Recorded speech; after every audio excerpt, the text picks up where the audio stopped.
Ang pagkamatay ng tatlong mag-aaral dito sa San Jose National High School ang nagsilbing matinding paggising hindi lamang sa komunidad kundi sa buong bansa sa pangangailangan ng mas mahigpitan na seguridad sa loob ng mga paaralan.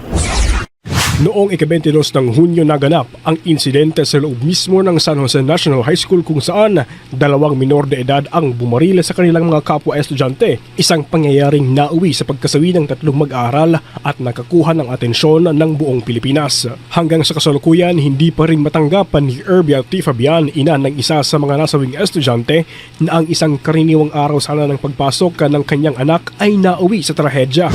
Ma'am, kamusta ka ngayon after ng mga event? Hindi po okay. Hindi okay kasi hanggang ngayon, wala pang nangyayari. Imagine, 1 month na po ngayon, pero parang natulog na lang eh. Nasaan yung sinasabi nilang hustisya? Walang hustisya, hindi patas ang hustisya. Yung mga salarin, sila pa yung pinoprotektahan. O paano naman po ang mga biktima? Nasaan ang justice? Para sa kanya, ang sinapitan ng kanyang anak ay dapat magsilbing aral at babala sa mga kinaukulan, lalo na sa mga matataas na opisyal ng pamahalaan na tiyaking may sapat na seguridad, kagamitan at suporta ang mga paaralan upang hindi na maulit ang ganitong insidente. Sana po mabigyan naman ng pansin. Bigyan nyo naman po ng pansin. Kasi parang nadadaan na sa limot eh. Kawawa naman po ang mga biktima at magiging biktima pa. Yung juvenile justice na yan, kung pwede, mapalitan na isinusulong po ni Senator Robin na ibaba po yung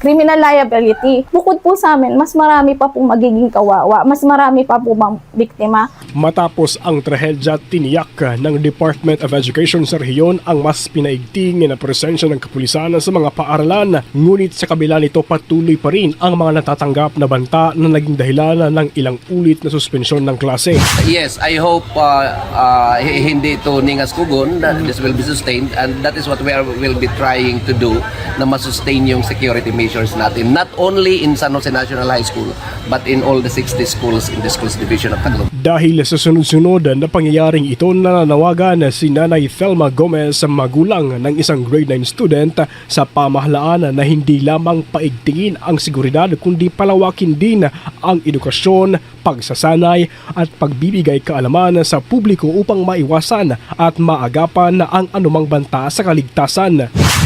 Nananawagan ako sa ating pamahalaan na hindi lamang seguridad ang paigtingin, kundi palawakin din ang edukasyon at pagsasanay ng mga kabataan. So at maging safety rin sila sa kanilang paaralan.